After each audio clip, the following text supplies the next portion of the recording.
This is my tutorial on how to use the blend tool in Illustrator, and I'm just going to show you how to have a go and create this interesting typography using the blend tool. And this is one of the quite simple starter ways that you can use this tool in Illustrator. So I'm just going to move that out of the way, so I've got that there as a reference and we can come back to that later. The first thing that I'm going to show you very quickly is the basics of the blend tool, how it works, what you might use it for. So the first thing that I'm going to do is just explain to you that it's better in this case to work on a black background. So what I've done is I've created a black rectangle, and then I've locked that by going to Object, Lock, and that now isn't going to move, it's there permanently, and that's going to be my artboard where I'm going to work to create this. So just in case you're wondering how I've made that background.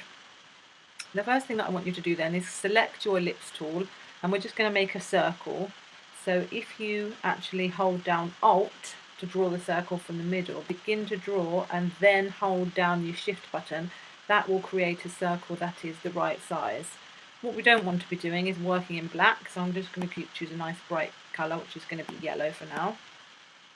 And then we need to just drag this out and copy circle, so holding down Alt, dragging, holding Shift so it stays in line, so you've got your circles in line. That will copy the image out, and then I'm going to change the colour of the second circle stroke to say something like bright like pink, and then we are actually going to use the blend tool to join those two circles together. So we don't want any fill on these at the moment, we just want the strokes on. Drag over to select both, then collect your blend tool. What is important at this moment is that when you're using the blend tool, you're thinking about where you're actually clicking. So you can see I've collected that tool, I'm clicking in the middle here, and I'm going down to the bottom one and I'm clicking in the middle there. And what that will do is it will provide the blended steps between the two. Now we want to edit this because this isn't how we want it to look. So if you double click your blend tool, it will give you the options and the options will come up. If they don't come up there, we're having problems, you can go into Object, Blend, and Blend options in there as well. So that's two different ways to get to that information. What we don't want to do, we don't want to use the smooth colour today, we want to use the specified steps. So I'm going to change the spacing to specified steps, and then we're going to edit this number here. We also want to make it in preview so that we can see what happens. So I'm just going to maybe take it down to say 50, see what that looks like. And you can see then automatically that we're beginning to get that sort of slinky type, spirography type effect where you can see between the individual lines. Now, if you wanted to, you could actually expand this whole thing so that you've got all the individual circles to play with. At this stage, we're not going to bother doing that because that basically is going to make it a little bit difficult because you then got all these individual circles and that might be too difficult for you to deal with. You can also work with the different orientations, but at this stage that isn't going to make any difference. So just click on OK, and there you have a very simple blended line. Now if you wanted to try doing the same thing again, and I'm just going to, you don't need to copy this, I just want to show you what I'm going to do to just see, just an example to show how you can use this differently. We're going to just release that and try again. I'm going to get rid of that line in the middle. And just to show you that if I chose the different points on the circle, it would give a different effect. So for instance, if I clicked on the outer point of the circle on that side and the outer point of the circle this side, the blend would become like this rather than like that. And obviously that can then give you a whole load of different options and things that you can do to play around with the different shapes. So just take some time to have a little play around, maybe try some different shapes and things. Obviously things like stars work well, or polygons and things like that can work really well. So have a little go maybe after you've done this tutorial playing around with different shapes as well, because you can get some really interesting effects. So what I'm going to do is I'm just going to get rid of that one because I've made a one already here, and I just want to really quickly show you how I made that example. So this one we've used a very simple two colour interchange, and this one here we've obviously got 1, 2, 3, 4, 5 different colours. So I'm just going to expand that to show you how I made that so that you can make that ready for using for your text. You don't need to obviously do this stage yet. I'm just going to release this and then show you what I've done. And in fact, what I'm going to do is just select those and make the stroke to 1 point so you can see a bit clearer. If ever you wanted to go back into your work and see what's going on underneath, so for instance, I don't need this line, but I can't select it any other way. It wasn't selecting when I tried to select it without going into preview mode. This is actually preview mode. The way that you get into preview mode from the shortcut is if you press Command and Y, it will turn the image into preview, or you can see up in view, and then you can go into overprint preview and pixel preview in there. So I'm just going to delete that one. And then what you need to do is select all of your circles. So hopefully you've had a go making your circles and dragging them out. At this stage, it doesn't really matter how far the distance is. It's just a case of adding in the colours. So if you want to copy mine, you want to choose exactly the same colours. So the bright pinks, the purple, the blue, the limey green, and then the yellow. So if you make your circles those colours, select them all, click to your blend tool, and then we are going to do a link between each one, stopping on each point before we move forward. So click on your top one, move to your next one, move to your next one, move to your next one, and go to the final one. You can see it's not obviously set up as we want. We don't want this to be smooth colour, but again, this is a really good thing that you can use for blending and things like that with shapes in Illustrator if you wanted to have a go doing that. Click on specified steps, make sure you're on preview. Let's try 50 again. Yeah, 50 looks good. So we're going to give it 50 specified steps and click OK. The important thing about this is that we've got that then to use in a minute. So I'm going to just move this off the artboard, move that along, and we're going to start with our letter W. So the first thing that you need to do is select your pen tool, and then you're simply going to just write very carefully as you can, trying to be as accurate as you can. And if you wanted to, you can put guides on to help you put your smart guides on. Trying to make sure that that is accurate. Mine's not particularly accurate actually, so there we go. That's all a bit wonky, so you might want to just select your white arrow and spend a bit of time trying to just make that as accurate as possible. Moving in the points, etc. There we go, I'm just going to go with that for now. Once you've done that, you need to collect your shape and then collect the blend tool line that you just made, and then you're going to replace the spine. Now what that means is, instead of having your circles on this line, you want the circles to be on this line. So it's quite a nifty little technique. So we go into Object, Blend, and then Replace Spine. And that will automatically jump across for you onto your lettering. You see how simple that and quick that is to do. And now you have your letter W all made, ready to go. So that's the first one that we've done, and that's obviously a bit simple and not too difficult to do, so I'm glad that's been quite easy. The O is going to be a little bit more tricky. What I'm going to do is I'm just going to bring this down here, go into preview mode and just show you really quickly what's going on. So you can see we've got lots and lots and lots of circles all overlapped in there, and it's the same technique basically as the one above. I'm just going to actually release this one that I've copied out, and that way it makes it easier for me. What I want really is that center spine. Oh yeah, let's drag that out a minute and give that a colour so I can see how big it is. And I'm just going to get rid of that. You don't need to obviously do any of this because you're not at the stage yet. So the next thing that you need to do is you need to create your larger concentric circles ready for replacing onto this, which is going to be your spine. So if I drag this one out, undo the blend, you can see how big my circles are. So my circles, if I open up the transform palette a minute, you can see how big they are. They are 46 by 46, so you could make them 55 centimeters or 50 millimeters is a good size for that circle. And again, you need to do the same thing. They need to be 1 point. Doesn't really matter how big the distance is when you're drawing them out. Just make sure that you've got them all in a line, and then you can see I've actually chosen a different order, a colour order on this one. And the reason I did that was because when I made the circle shape, I didn't like the way it looked using this colour spectrum. So I changed it, so I did the green, followed by the orange, followed by the pink, followed by the blue, and then another blue in there. But I'll show you how to change that in a minute. So again, you need to select those, click on your blend tool, and then click on each point as you go along. Oops. Click on the final point. No, it's not letting me do that.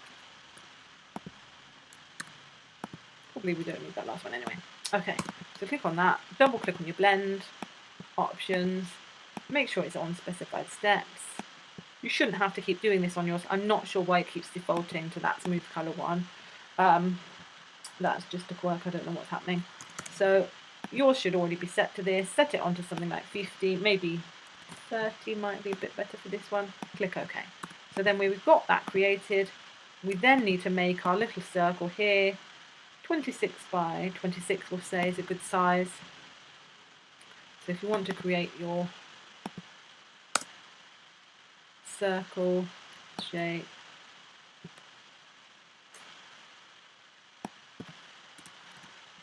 go into your path through transform palette, or you could have just set that up to make your circle that size, and then get rid of that one because I don't want to use that one for now.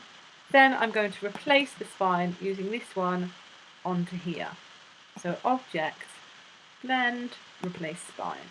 And what you can see on this one is that the circle is not complete. Now, I haven't found a way in order to make the circle go all the way around. It never will. So I found another way to get around that problem so that the circle becomes a complete circle. And it's going to involve going into preview mode. And this is where it gets a little bit tricky. And it's also going to involve using the pen tool. So you want to zoom in, go into preview mode, and you'll see if you click on this one here, that middle circle, that is the one that you want to edit now, to add in some points. So what you can do with this, which is really helpful, is you can add in points to your shape and it will add extra circles in.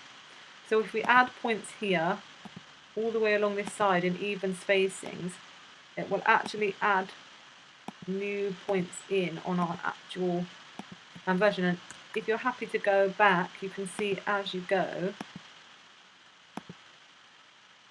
you are actually adding in. It's easier to do it in the preview mode. Points, and then when you come out you can see that actually you have got a circle, a whole circle shape. Now what I didn't like about this circle when I made it originally was this kind of odd shape here. I wanted it to be a kind of different colour. I preferred these colours, so I did have to edit the colours a bit on each of the individual larger circles. First of all, I'm just going to edit the blending steps because there's too many there, obviously. Let's try 20. Yeah, maybe 18. That looks a bit better. And then just double check that your stroke is on 1 point. And then what you can do, in fact I might even take that down just a little bit more, maybe to 15.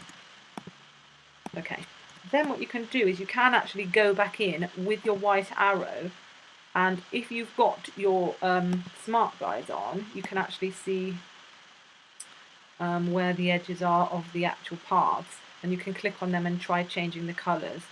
So I'm going to click on that pink one and possibly change it to, let's try blue, oh no, green.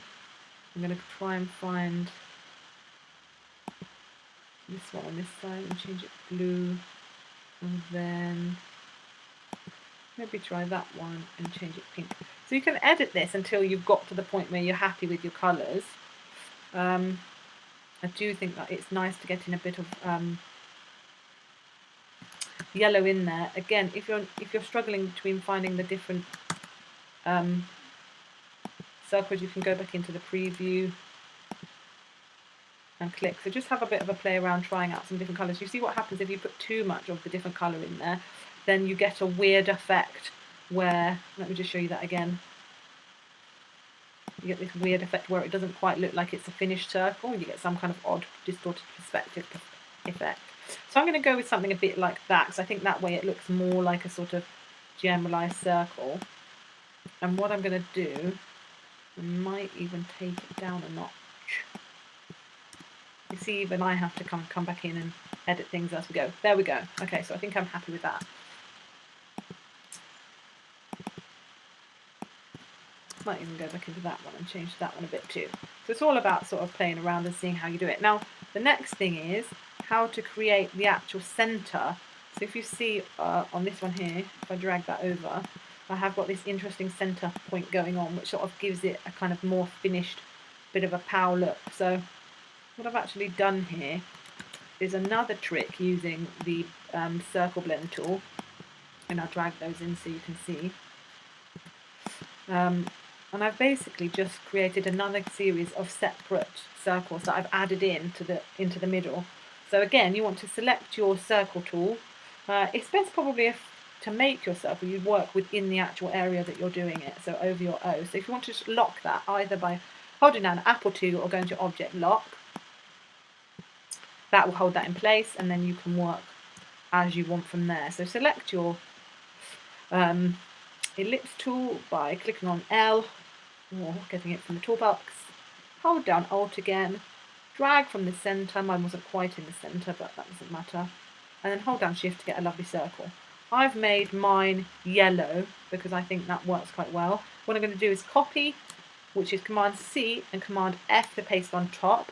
I'm then going to scale it by clicking on S and return to bring up the scale box, and then I'm going to scale it by maybe 75. Let's just look on preview.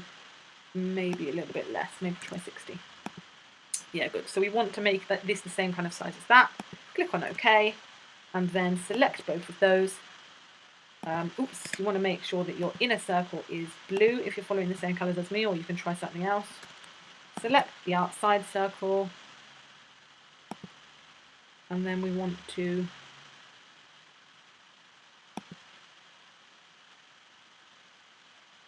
add in the steps between the two. So if we click on the middle one and then click on the outside, that will then let us